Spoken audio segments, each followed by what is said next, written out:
In our last video, my guest Lára Kristín Skúladóttir and I were unpacking how we saw the differences between facilitation and consulting. But we had a lot more to say, so we made this video, the part 2. If you haven't watched part 1 already, though, you might want to watch that first, because this video definitely builds on that foundation. I'll link that somewhere here once I work out how YouTube works. In this video, we get into the details, unpacking terms like facilitative consulting and facilitation-first consulting, and how facilitation can build leadership skills while getting stuff done. If you're in a rush, you'll find timestamps to jump to particular parts of the conversation in the description box. You'll also find our contact details and further resources, such as links to the research we did where we asked other facilitators and consultants on LinkedIn about their take on where the line between facilitation and consulting was. We dive back into this conversation at the point that I've just asked Lára, what's facilitative consulting? Interesting that you asked me this, because like facilitative consultancy is a term that I don't know. It's maybe only a year since I found this phrase online somewhere. And I was like, yes, that's what I do. That's my thing. And I've been playing with it in my mind. What does that really mean? Facilitative consulting.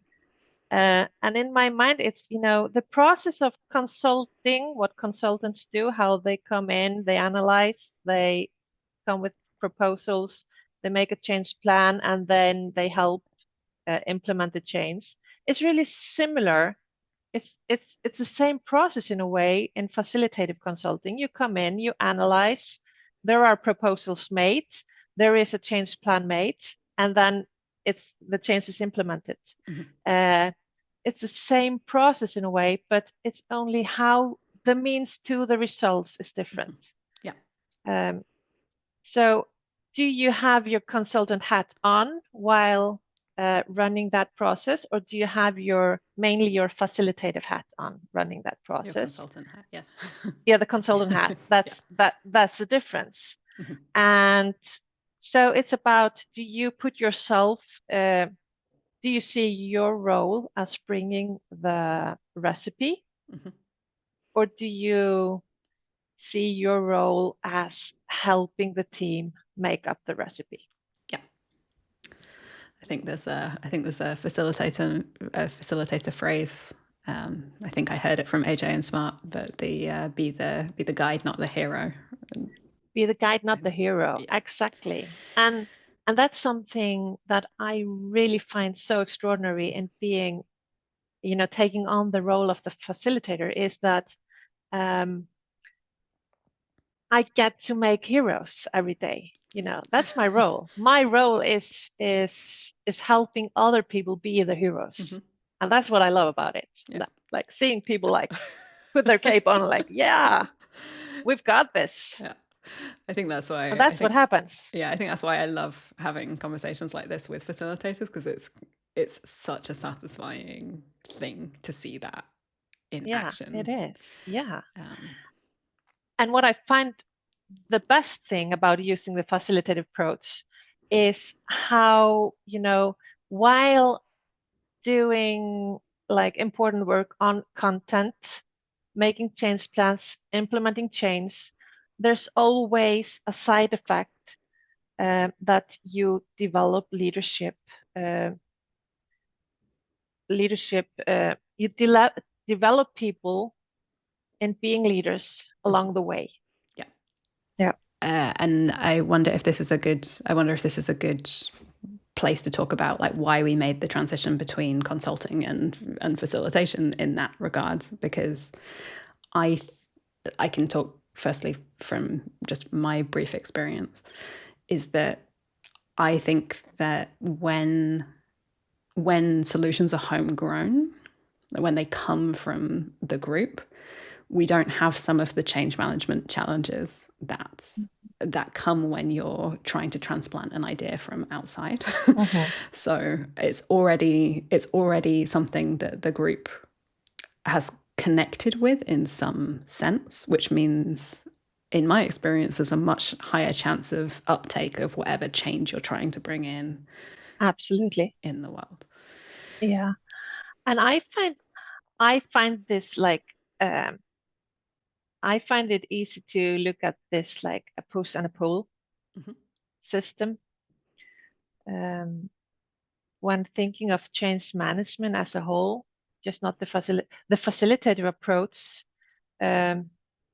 helps people in the organization or in the team pull out solutions, pull out the change, ask for and bring their needs on the table for the change at hand.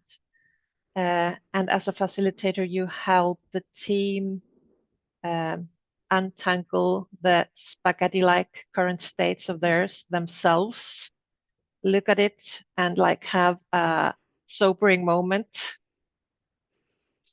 feeling the need for change themselves, wanting to do something about it, wanting to do something different, do better for their clients or their users.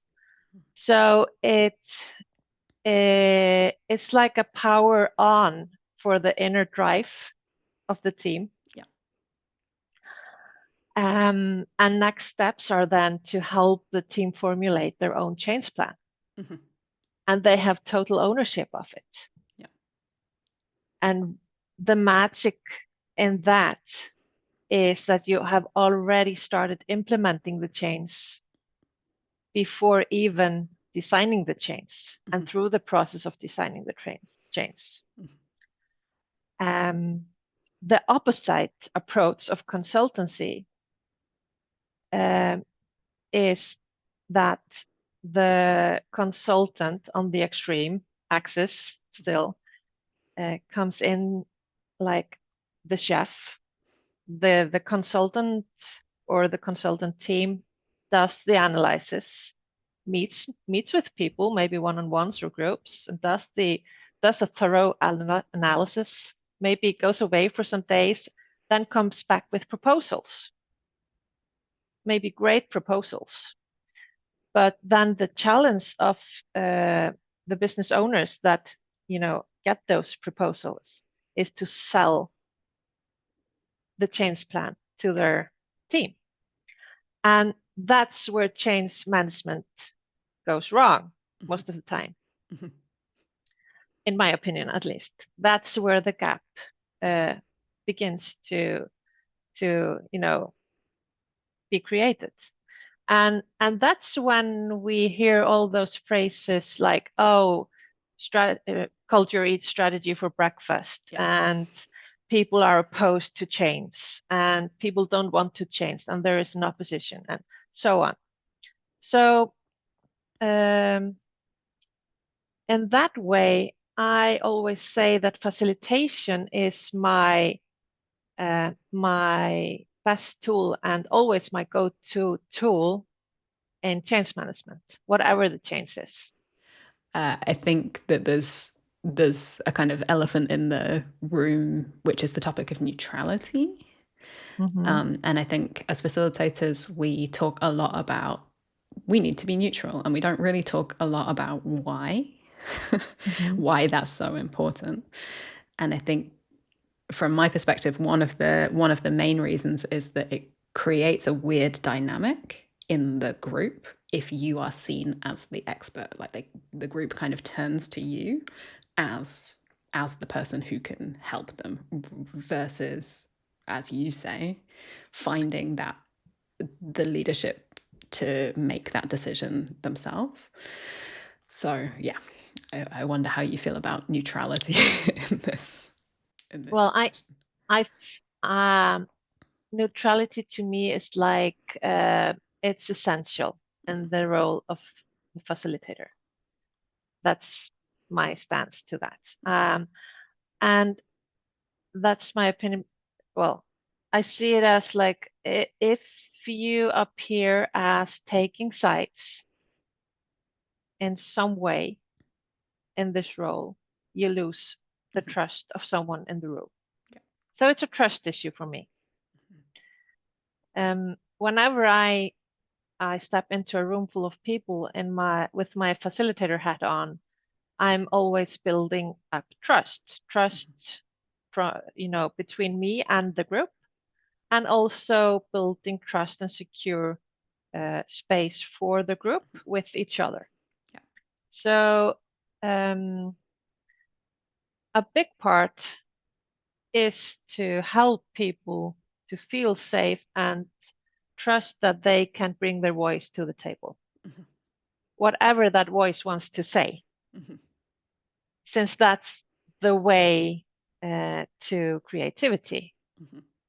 That's how we get good solutions out there. So in a way, the moment that someone feels that I am taking sides or have some like things that I prefer to another, or even whether that's my preferences around content or people in the room, then I lose this. Yeah. And the ground for creativity is broken in some way. On the other hand, and that's what I think is really important here, and then in the discussion of neutrality, is that being neutral is not the same thing as being passive. Yes. So I can, as a facilitator, I take full, like, I let myself be really sharp on what's expected. What's how we operate together, taking lead in leading discussion, leading the process, but also I have my attention on the content the whole time.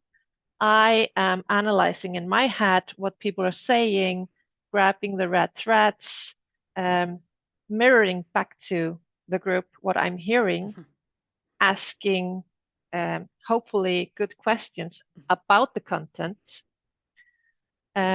Also, if I do have expertise in their content, I can be neutral and still point out some things that I see they are missing. Yeah. So I don't give them the advice in sentences like, I see you're missing X, Y, Z, whatever. Don't you need to consider that? I offer it to them instead. I say, oh, as I do know in this context that XYZ might be possible, is that something you are forgetting here? Is that something you would like as a team to put your attention to? Or, how is that for you? So it's just, again, just a matter of how you really approach. It's tiny bit of differences in how you approach, how you ask the questions. Yeah. How you put on your different hats, like, and if there is a knowledge gap in the room, you can keep them being neutral. The neutrality, you can keep it as the facilitator just by like asking the people, would you like me to put on my expert hat now for a while? Because I do have something that I could offer you. Would that be of interest to you or importance? Yeah. So in that way, I am giving the team the choices and the power to like control how I appear to them, how I help them. So you actually give them the choice of what they want from you in that particular moment. Yeah. Excellent. That was going to be one of my questions as well. It's like, how do we actually signal that what we're doing is something different? And I think a common tactic that I use is not to necessarily, I won't necessarily give them advice, but I might tell them a story which highlights something that I think that they need to know. And, yeah. Such a powerful way also to use our stories. Yeah. And while you were talking, because you mentioned content and you mentioned process, and I do think that is one of the distinctions between consulting and facilitation as well, right? Like I can facilitate in situations where I have very little awareness of of what the content is that I'm dealing with, because what I'm paying, like what I think that I'm an expert in is watching humans and working out how humans are going to behave in a particular situation. And it's like, I can tell from the body language, I can tell from the way that they're talking that they don't understand each other. And I don't need actually, I ended up working in tech without any kind of tech background, and I worked this out very quickly that like one of the things that I could add value most quickly was by being the person to be like, so tell me in your words what that thing means, and tell me in your words what that thing means. Do you think you're saying the same thing? So, I know, it's so funny. I was actually just yesterday talking to a group about like when you hear in a group people say sentences like, oh, I'm pretty sure we all are on the same page on this. That's the first sign you need to facilitate the discussion. Yes, exactly. Whereas I would only probably consult in something that I feel like I do have topic expertise in. Exactly. And that's the beauty of it. Like we do have expertise in like a narrow area. So we can use that in, sometimes we get a client that really needs that expertise. And then I'm happy to do that. If I would want to operate only on my expertise, that would narrow down so much, what needs I could serve. That's a really good, I think that's a really good point, because I think one of the reasons that I love this profession is that I am surprised positively every day by what groups come up with. Like, it's just so much better. Like, I think of myself as a relatively intelligent person. I occasionally have good ideas, but what people can... I would agree to that. Thank you. I think the delightful surprise every time you see what groups can come up with the right environment and with the right structure. It's the best job. It's just the best job. And when the groups, like, they surprise themselves, like, wow, I never thought we would come up with this. That's amazing. It's my favorite feedback. Whenever people come up with like that. And usually the feedback is, oh, and this was also so easy and fun. Like, how could solving a problem like this be both easy and fun? Still, we were here a whole day together, maybe.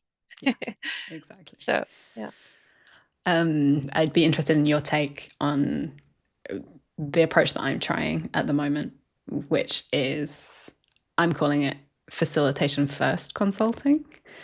So the theory in my mind is that I'm going to start the interaction as a facilitator. Like, that's what we're going to go in first, and we're going to test and see what the group can do for themselves.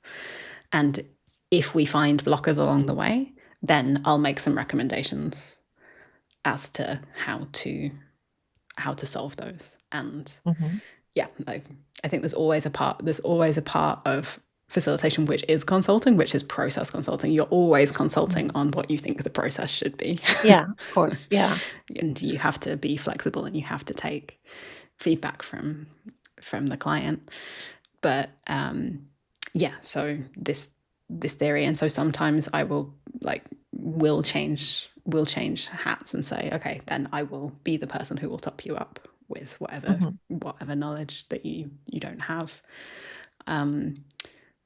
But I think it's also really nice that if at that point you can actually change to another person and be like, I know somebody who can help you with this, and I will bring them in, and we'll work with that, and I can stay a pure facilitator, just to kind of keep that purity of role. I think that's a wonderful approach, and I think that's really also an approach that is it serves the client in a really, really thoughtful way.